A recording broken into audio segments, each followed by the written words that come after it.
Today, I'm here with Shef Nandra. She's building a startup in sustainability here in London, and we are in beautiful Regent's Park. Let's start. Welcome to the mud. And the adventure begins. 2 quick rituals. The first one, I'm going to tell you about the Soundmud. So it's from the Soundmud, as sounds crazy, and muds, like being in the mud. Basically, for early founders who sound a bit crazy when they just started. So now it's your turn. To sound crazy? No. It's your turn to figure out the worst name than Soundmud, and you have 10 seconds. Go. Oh my gosh. For this podcast? Yes. Flatline if it doesn't go well. Because there's a lot of failure that's involved, but it's not failure, is it, when you're learning something? Perfect. Does that work? Yeah, that sounds good. The second thing, how on a scale of ankle deep and up to my neck, how muddy do you feel right now? I'm probably, but I'm definitely not down here. I'd say I'm waist deep. I'm also short, so that might be a contributing factor. I haven't thought about it, like the height. Yeah. We need to deep dive into your origin and identity. So you've done climate research in Geneva. Yes, I have. And you planned TEDx events as well. And you also had a podcast. Yes, I did. And you have your own thing. So if a stranger in this park is going to come up to you and ask you, so what do you do? How do you going to explain this? It's another very good question. So by day, I'm a project manager and I've always been a big lover of planning and organization. The tech world is a new venture for me. So definitely jumped across from sort of higher education, climate, politics, sustainability, and now learning a lot more about the world of tech and AI. So learning about 100 new things every day, rather than just one thing every day. And in my spare time, I'm working on a couple of different sustainability ideas that will hopefully become raging successes in terms of business. My true passion is sustainability, like through and through. I'm not going to be one of those people and say, oh, I've loved it since I was born. That's obviously not the case. But since I started studying in my undergrad and then my master's, it's just unfolded as a real natural love and something that I care a lot about. So I'm now trying to merge the worlds of impact and some tech and build something of my own on the side, which will hopefully become full-fledged at some point. I know you describe yourself as a strategy, storytelling, and execution. Mm-hmm. So which of those 3 you hide behind? Oh, what do I hide behind? I really love storytelling. I love helping others with storytelling. I think storytelling fundamentally is rooted in really great communication. And I think we're living in a world where there's so much automation and we depend a lot on AI that human-centric storytelling should be becoming more important again, if it's not already. So that's where I try and fill a gap, because I love telling stories. I think when we think back across the human race and human existence, communication started by storytelling.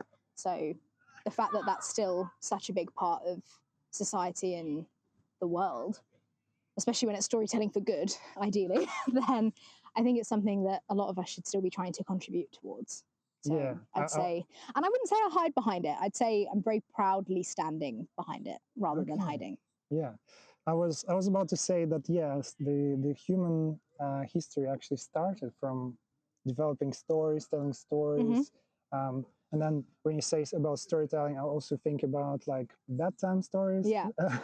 This is how children are raised. Uh-huh. They've been listening to the stories from a very young age, and this is how they learn to observe and learn the world around them. So that's a very good answer. Thank you. So let's talk more about your sustainable business. Um, so I know sustainability founders, they got a lot of claps. You know, people are there to support them, but not a lot of checks. Yeah. So where are you on a impact versus income right now? Very much weighted away from income and very heavily focused on impact at the moment. So nothing is fully off the ground yet. I'm building 2 companies. I feel that that should probably be explicitly said rather than just the one, because I just can't seem to do things by halves. So why not give myself 2 things to build? One of them is product focused and the other is service focused. The product business, which is an app, is very much in product validation phase. So very much trying to balance between impact and income on that one, figuring out where I can sit in the world of making revenue with that. I think with apps these days, because they are so easy to build, especially through vibe coding over the last probably, 2 years, really. AI, yeah. So many people can do it. I think it's hard to do it well and build something fully meaningful that people will eventually hopefully pay for. So that's very much rated towards impact at the moment. The second business, which is service-based and it's sort of rooted in consultancy, I think I'm balancing impact and income much better with that one. Again, it's not fully launched yet, so we're still in pilot phase, but what the pilot testing is helping me to do is figure out how do I make money from this? Am I providing value for clients? And that's still then rooted in impact, right? What impact can I be having on clients? And then, putting a price tag on that. Yeah, fair enough. And would you say you want to raise money anytime soon? If like a VC fund is listening, would you say you're raising money? You're open for opportunities? I'm going to say no right now. I don't want to rush into it. I think it's a real common trap for founders, especially who are building for speed, who are trying to build on momentum. There's a really fine line, in my opinion, between building on momentum and rushing. So for me right now, I'm not looking to raise capital in the absolute near future. That doesn't mean to any VCs listening that I'm not interested. If someone wants to have a conversation, I'm very much open to that. Fundamentally, I just need some more stats. I need a bit more validation from the market before I know that I have enough to actually enter that realm of seed funding. I also know it's so difficult for women that you need to really be on your game. You need to know your stuff, and be probably even more prepared than the average entrepreneur. So yeah, I don't want to make any rash decisions right now. No seed funding in the absolute immediate future, but who can say for 6 months down the line or a year down the line? 100%. I think all the especially solo founders and even female solo founders find it difficult to balance the potential opportunities of VC and raising funds and sort of bootstrapping your own business. Yeah. And I think majority now, because they find it difficult to find funds, majority of us solo founders are bootstrapping. Yeah. Right? Do you think, what is the biggest error that solo founders do when they try to transition from NGO to like an academic thinking into like startup thinking? Ooh,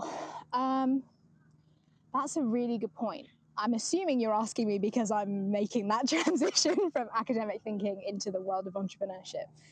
I'd say based off my own experience, I think one of the biggest, most important things in the process that I didn't think about at the very beginning was the importance of market validation. At the end of the day, if you're building a business, you're probably building it to make money at some point. And when I first started mulling over these ideas in my head, I think on quite sort of an abstract level. So I'm like, oh, this sounds really cool, and this could have really cool impact, and I want to do this with it in 5 years' time or 10 years' time. And it's like, actually, the next step is, Do people need this? Is it solving a problem? Are you offering a valid solution? And is it a solution that people will pay for? Doing that research, ironically, has definitely taken a bit of time to get used to, despite coming from a research background for 5 years. I was like, oh, more research, here we go. But it's a different kind of research, because this is research in the world of entrepreneurship isn't just Googling or using Gemini or Perplexity. It's talking to people, it's getting out and collecting that like primary data again, figuring out who's in your shoes, who's thinking like you. I think for me, it helps that I'm the target customer for both businesses. I would use the app and I would want this consultancy work that I'm offering, not to be biased or anything. So that definitely helps, because I want to make it good, because I would want it to be good. But yeah, I think market validation, if you're not used to that way of thinking and you don't come from an entrepreneurial or business-minded background, when you're jumping from the world of academia into the world of business, that's such a crucial step that you don't want to rush, because then you probably will fail. And I say fail because it's learning, right? But Yeah. it's a really imperative part of the process, I think. Yeah, I think in general, when you're switching different fields, it's inherent thing to fail. Mhm. Like you don't have to look at the failure as something bad. No. It's actually something good that you figured out a way that doesn't work. So Yeah. now you have to figure out a way that's working. Yeah, and you and I have spoken a lot before about pivoting. It's like the word of the entrepreneurial sector, I feel. It's like pivot. And all I think about is Friends and them moving the sofa and Yeah, Ross exactly. shouting pivot. But fundamentally, that is what it's like to be an entrepreneur. And you have told me about how you've had to pivot in the past. And I even look at where I made myself have a think about, where have I pivoted over the last few months? Because I think when you're in the thick of it and you're in the mud, you don't realize it all the time, day to day, that you might be pivoting, when in actuality, you could have said something to me last week that's made me pivot, or I've gone through, a POC, a proof of concept with someone, and then I've tweaked. It's really small things. The pivots don't have to be massive. The pivot doesn't have to come from a whole business failing. But you have to set yourself into that way of thinking that pivoting is inevitable. And yeah, failure is not failure. I don't like calling it that, because it's just another step in the learning curve, really. Cool. So for those solo founders that are experiencing, a block stop, a road stop that doesn't allow them to move forward, I think you should listen to Shef and Pivot. Definitely. The greenwashing is an elephant in the room. Yeah. So how do you decide which clients, which partners, or kind of revenue that you turn down and you don't partner with? It's a really good question in this day and age. I think there is so much to consider in terms of complexity in the world of sustainability in not just 2026, but the last few years, the last decade. The geopolitical climate definitely makes things even more complicated. And you say greenwashing is the elephant in the room. I also think green hushing has become an elephant in the room. For those who might not know what green hushing is, so greenwashing was a term coined in like the 80s. So yes, it's been going on for that long, which is insane, given that the climate crisis was only really starting to be talked about in academic and practical fields in the 70s. Greenwashing came into the world in the 80s, wasn't really picked up on that much. This is just some general context that I think the listeners might find useful. Green hushing has come about really in like the last year or so. I haven't heard it roll back much longer than that. And what's happened because of regulatory bodies and I think wider political complications is that companies are not wanting to talk about their progress in the realms of sustainability for fear of just being totally incorrect, not being where they should be, or not being as far along enough as they should be in terms of in relation to where their competitors are. And what we've seen a lot with greenwashing is people overcompensating, people trying to overblow what it is that they're doing for climate and impact. I think we walk a really fine line in this day and age between greenwashing and genuinely just trying to do something good which counts, because what's happened now with green hushing is that more and more businesses are not really saying anything, which is feeding into this feedback loop where there's less and less positive media and fewer positive narratives about what's happening in the world of sustainability, which is lowering awareness, which is feeding into especially younger generations. And it makes it quite challenging for, I guess, a founder like me who's trying to be very mission driven in the ventures to know who to partner with and how to spot them. I do feel, this might be controversial, but I feel we've built a bit of cancel culture around sustainability in this day and age. It's like, if you don't get it perfect, then you shouldn't be doing it at all. It kind of feels like that. Or you should be doing it, but really quietly, and then that's just pointless. And that if it's not perfect, then there'll be so much backlash about it. Fundamentally, I think sustainability is imperfect by nature. And I'm absolutely not an advocate for greenwashing by no means, but I think there's a certain level of transparency that businesses need to become more risky around. There is so much concern around what regulatory bodies will say. And I appreciate that, especially with larger companies and corporations that have been very well established for years or decades. But I really love, for example, the approach Patagonia is taking, because they released a report, I think, last year saying we're not sustainable, like we're not doing enough, we've not hit our targets. And the whole point of releasing the information as they did was to spark conversation and raise awareness at the same time. I feel more companies can take a leaf out of that book. I think it makes it easier for a founder like me to try and pinpoint the right businesses to work with. But you and I spoke about this before, figuring out which companies to work with for the sake of revenue. It comes down to your values as a founder, how strongly you want to stand by those. And I think that's a very personal thing, right? It's down to how you are as a human. And there's no judgment around that. Everyone's different. Some people will say that making money at this point in time is really important. We're going to have to partner with some slightly controversial or unethical businesses and corps to make it work. I really hope that day doesn't come for me, because I've advocated a lot to not be that and to very much go against that with different companies I've worked for in the past. I'd love to think that purpose is what will help sustain profit in the long run. I'm sure some like finance bros listening to this are probably thinking that that's just not going to work. But I don't know. I feel it takes me back to the point I said at the beginning, where in this day and age, human-centric work, I actually think is going to increase in value, because, AI is AI. I know it doesn't hold the same values as a human, despite what we can tell it to. So for me, if I'm in a position where I can work with purpose-driven companies, then I will, with the knowledge, prefacing that no one is perfect, right? So we talked about the brands that we want to turn down. We talked about the greenwashing.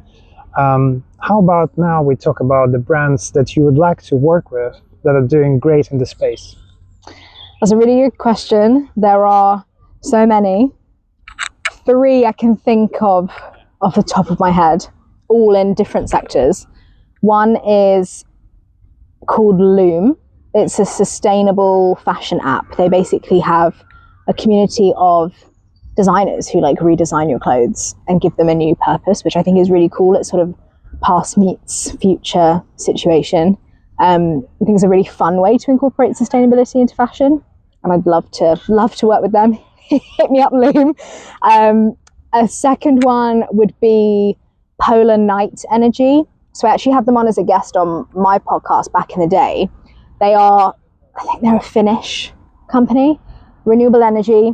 They're working with sand batteries. It's very cool. If people haven't heard of sand batteries before, have a look. They are rolling out their energy schemes in Finland. And these sand batteries are like powering whole towns. It's really cool. Wow. They're very cool guys, very nice guys. So it would be really great to sort of have a full circle moment and work with them again. A third one, Earthrise Studio. They are based in London, I believe. Focus more on media, narrative building. They do a lot of videography and content. Very mindful, very purpose-driven, and they have some really cool collaborations. Their team just seem really mission-driven and really cool, and I like the fact that they're feeding into futures narratives, which is a big part of my work. So yeah, I think those would be like my top 3 today. It really might change tomorrow. That's a great example. So hit her up on those partnerships. Please. Cool. So now we're going to talk about the mud. This is a special section of this podcast. Is there anything that you stuck on this week and you haven't told your friends or family? It's a really good question. My mum does hear everything, but something that I don't want to say stuck on, something I've been working through, it's a bit more challenging, is how I connect my business's value proposition with actual numbers that show, return on investment, show direct impact on revenue and this, that, and the other.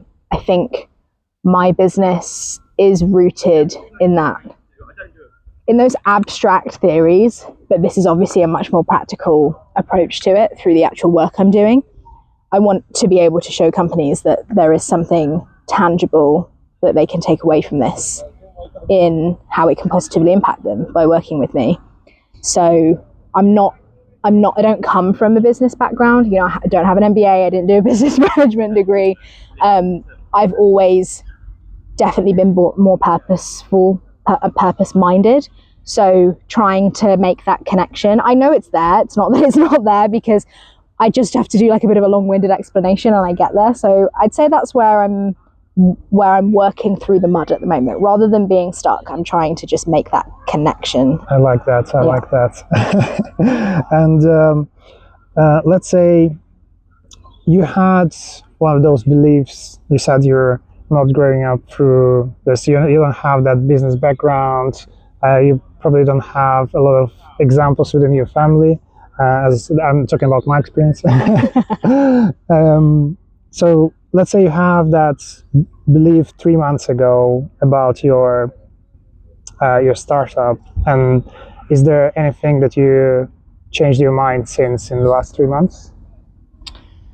In terms of how strongly I believed in the startup, is that what you mean? Yes, but also like the concept. Have you evolved it at all? Oh, 100%. I think when you're still very much building, like most of the people you have on here will be, plus probably a bunch of listeners, I think in the first few months when you're actively working on a business idea, I think it's always evolving. The fundamental principles have definitely remained constant, of wanting to work within the sustainability realm, probably the kind of target customers I want to be working with. I think that stayed the same. The baseline principles that the app and the consultancy are built on respectively have definitely stayed pretty solid. The way in which that actually culminates into anything that you can muster up and is tangible, that's definitely evolved 100%. I mean, I've been sitting on these ideas for a hell of a lot longer than 3 months anyway. So when I think back to what I thought it would be, 100%, a bunch of things have changed. I could probably chat to you for the rest of the day about the ways in which those ideas have changed. That's great, because my next question is, so when the last time you thought about, oh, this is not working, and what you did in the next 24 hours? Good question. I think I'd say probably 2-3 weeks ago, one of the more major changes I made, or maybe a bit longer ago than that, maybe it was like a month ago, with the consultancy. I think from the get-go, when I started actively working on it, I was like, I'm going to have all these offerings. I'm going to offer up a bunch of different services. And I very quickly started to realize that is not the way to start out. You need to do one thing really well to begin with, keep it simple, keep it clean, one offering. So yeah, I mean, that was definitely an overnight pivot where I was like, why am I trying to complicate this? I need to get really clear on one thing that I can offer to begin with, test that, see if that works. I tend to think like quite big to begin with, and that's really helpful in some ways and a bit counterproductive in others. So yeah, I'd say that was a pretty big pivot when I was like, oh no, actually I'm doing too much. I need to rein it in. Yeah, have we actually mentioned what the names of those businesses that you're building? No, we haven't. We probably should. So the sustainable tech business app is called Reconnect, and it's a designated collaboration layer for the impact sector. The deal with that one is that my friends, over the years, we've said the right people exist in the impact sector. It's really hard to find them. LinkedIn feels really performative, no offense. Slack channels feel quite disengaging, and the conference, going to all the events can feel a bit redundant. If you meet someone, it's by chance. This is sort of meant to be a cohesive layer that brings everyone together through smart algorithmic matchmaking. So that's Reconnect. Sign up. There's a waitlist. Get reconnect.co. Please sign up if you feel that you're working in the trenches of sustainability and climate, or even on the fringes. It's kind of meant to be for you. All the links in the bio. Yes, links in bio down there. And the second business, the consultancy, is called Second Nature, because sustainability should be second nature. It's all about thinking further, building better. It's targeted towards early stage climate startups or those who are invested in sustainability but don't know how to implement it. The idea is I come in as your sort of knight in shining armor, and I get you really clear on your long-term vision through futures thinking, and then we align your short-term goals with that and ensure that you're working towards them, because it's quite often that founders build for speed and they can sometimes lose sight of that long-term goal. So if you're building for purpose, Second Nature is the way to go. Nice. Have you registered any of those businesses yet? If I say no, can someone steal the idea? I don't know. Is that... No, because at this point they're obviously still in idea phase.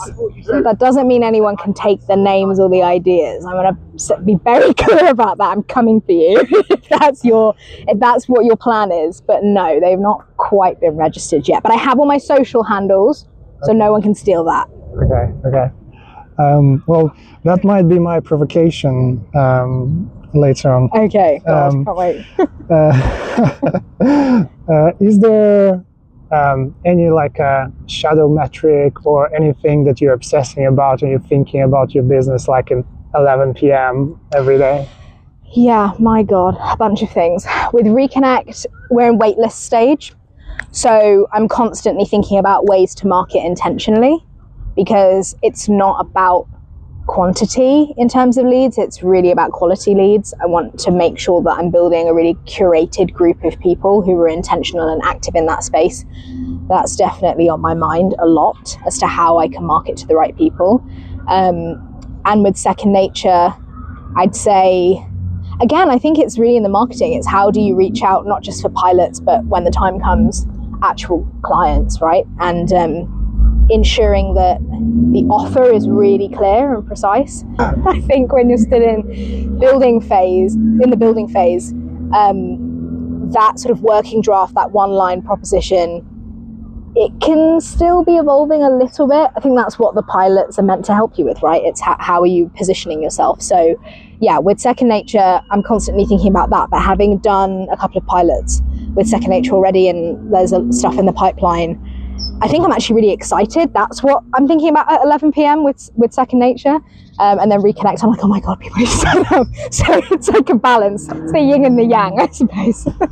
Cool. So I feel like you have a lot of passion. You really care about those two startups that you're building. Yeah, is that coming across?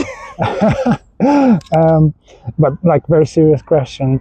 Have you ever cried about it? Oh my God, yeah, 100%.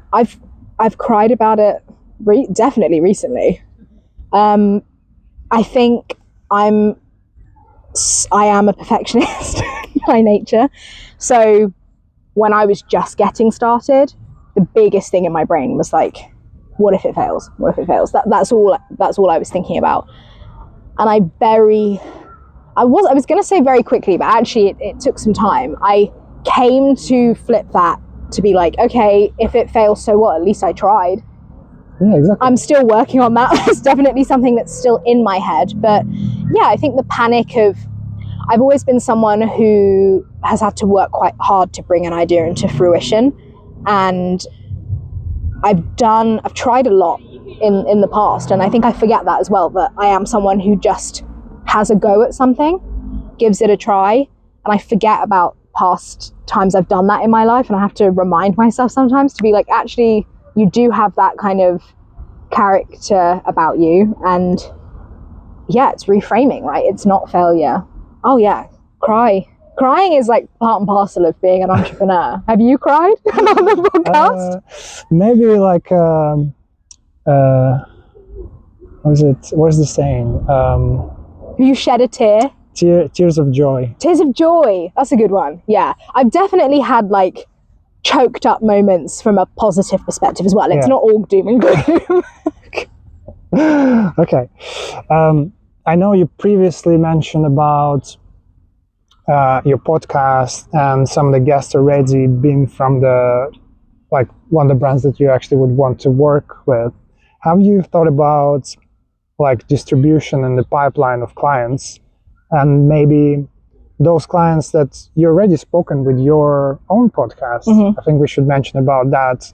Have you thought about your own podcast serving as a pipeline for your other businesses? Yeah, definitely. That is something else that's probably on my mind at 11 p.m. most days. For anyone who knows me, they'll know that I absolutely loved putting that podcast together. I learnt loads. I did start to end production myself. It's a real learning curve to do all of that on your own. It's very time consuming. At least it was when I did it, because I feel like the AI tools to help just weren't really there. I would love to get it up and running again at some point. And yeah, I've totally seen it as feeding in both ways, right? Having a client, having a guest on that could become a client, and then vice versa, having a client in the business who would then happily share their story on the podcast. I think that's not, a new idea in the podcasting and business world. There are enough podcasts, do you know what I mean? But people listen and people want something that's relatable. I'd love to get it back up with a fresh coat of paint and, a bit of a refresh. But yeah, right now it's a time factor. And what's the name of that podcast? The podcast is called The Aspect. And the reason I landed on that name in like COVID. It's a long time ago for those who remember that period.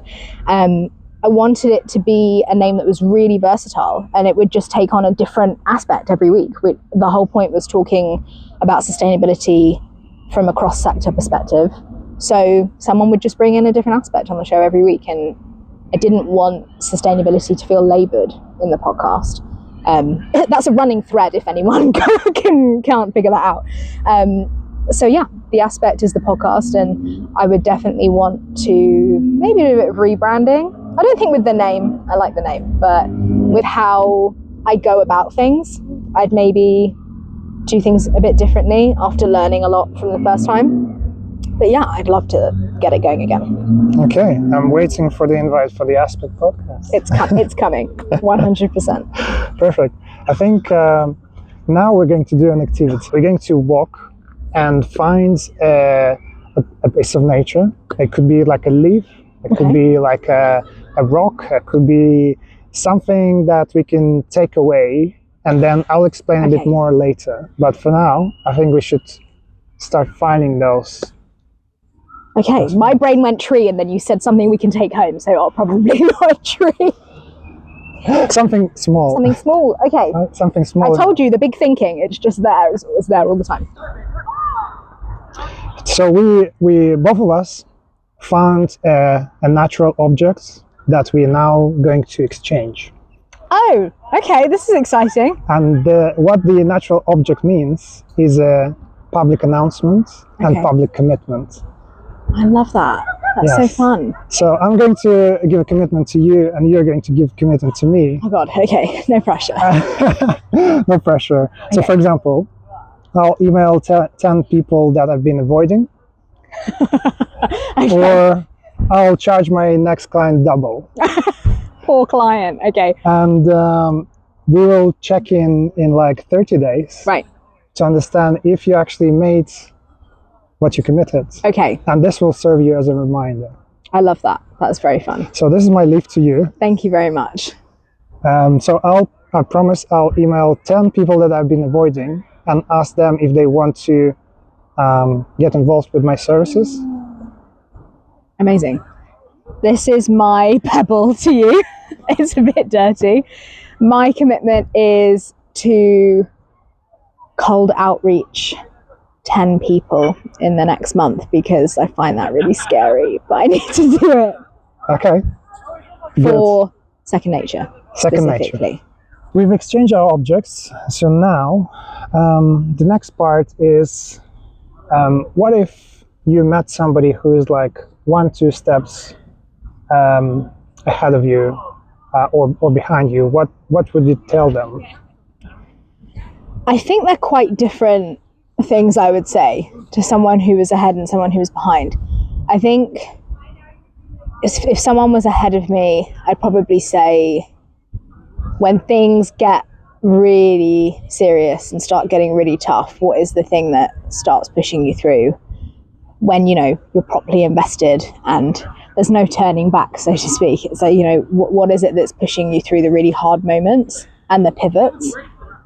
So I guess a question, something I would say to someone who's 1 or 2 steps behind me, I mean, 1 or 2 steps back from where I was probably that whole, what if it fails, that whole thing. So I would probably say, stop looking for the perfect moment to start something.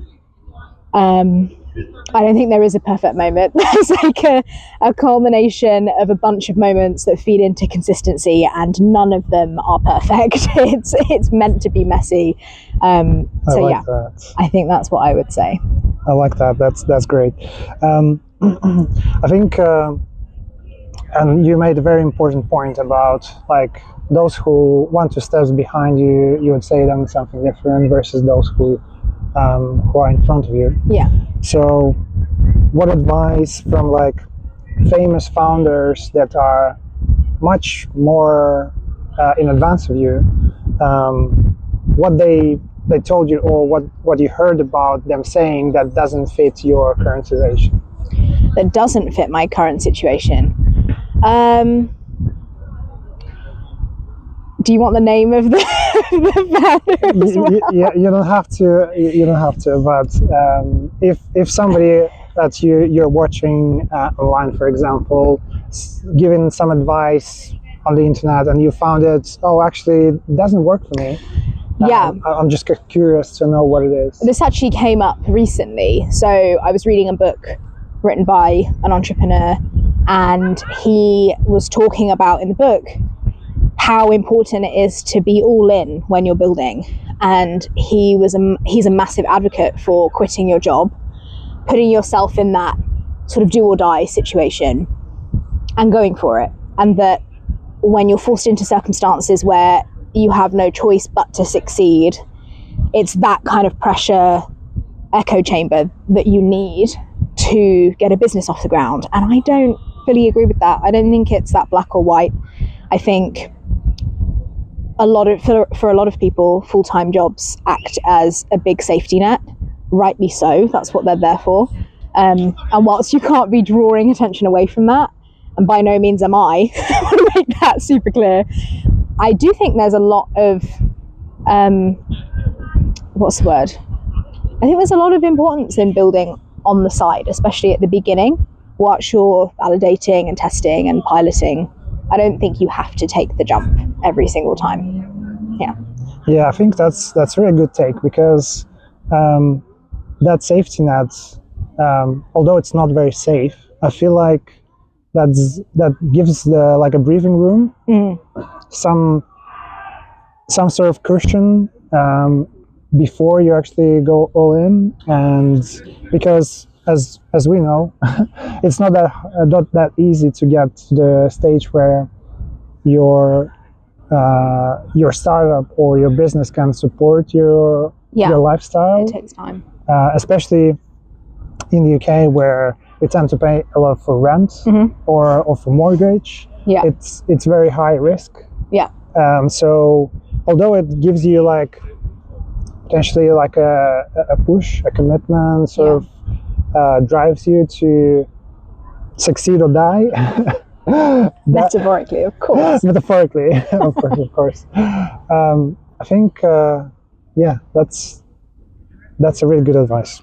It comes down to the person as well, right? I think you don't have to quit your job to feel driven. I think if you're a driven person, and a lot of entrepreneurs are, then you'd like to think that that kicks in naturally, and it doesn't for everyone, right? Sometimes people do need to quit their jobs and go all in, but I'm personally not a full advocate for that. Yeah, 100%. So I know we talked a bit about the aspect and how you've been building it for 2 years. Are there any episodes that you re-listen from time to time? No, that's so funny. People tell me that they've still re-listened to episodes since I sort of put it on pause, and I get friends talking about it from time to time, which is lovely. Have I gone back? I think the last time I listened to an episode was when I was writing my thesis, because I needed to use some of the information in some of the episodes in my writing. Yeah, I don't think I've listened back to it since then. Well, that's normal? No, I wasn't expecting you to listen, but I was curious. So maybe, if you want to rewatch it, that's a great opportunity to do so. Gosh, yeah. And how uncomfortable do you feel on this side of the mic where you are interviewer? I don't think I feel as uncomfortable as maybe I should. I've loved public speaking from a young age. I've been doing it from a very young age, so I've always felt very comfortable on stage behind a mic. Granted, speaking about topics that I'm actually passionate or somewhat informed on. I love facilitating conversations, panels, interviews, whatever it is. The opportunity to talk about my own stuff. I would only ever want to do it if there was something really tangible to talk about and something that was actually building. So the fact that there is now, and I'm able to actually chat about that, is really cool. And I think it's very normal to get nervous about these things. I always say, if you're not nervous, you're not ready. So yeah, I think that's part and parcel of talking about this stuff. People are going to listen, people have their own opinions, but I love chatting, right? It's, if that hasn't come across, and it's communication. It's fun. Cool. That's a really good answer. I feel like we need to have fun when we do things. Yes. Don't you think? More fun. Always advocates for more fun. Okay. So imagine 1 year later, we sit down in this park. What would have to happen for you to say that this year mattered? I'm going to say that it already matters, because I've already done more in the last 4 months than I have in a very long time, and I have to remember that sometimes. But for it to matter even more, I would love to get Second Nature off the ground properly. I would love to have built up a really meaty waitlist that feels intentional for Reconnect. Maybe I've piloted the prototype, or I might be piloting the prototype in a year. I also don't want to be unrealistic. And who knows, maybe the podcast will be resurfacing in a year's time. I feel all those three things feed into my happiness and my purpose. So I think that's what would help me think that the year mattered. Cool. What's stopping you from restarting your podcast now? I have to say, I know it's a bad excuse. I think it's time at this point. I probably could, but I don't want to spread myself too thin. I have a tendency of trying to jump into 5 things at once, and I'm trying to learn from previous attempts and experiences at that not fully working. I'm one person. I don't want to do a bunch of things burnt out. I want to be able to give my full time and energy to all of them.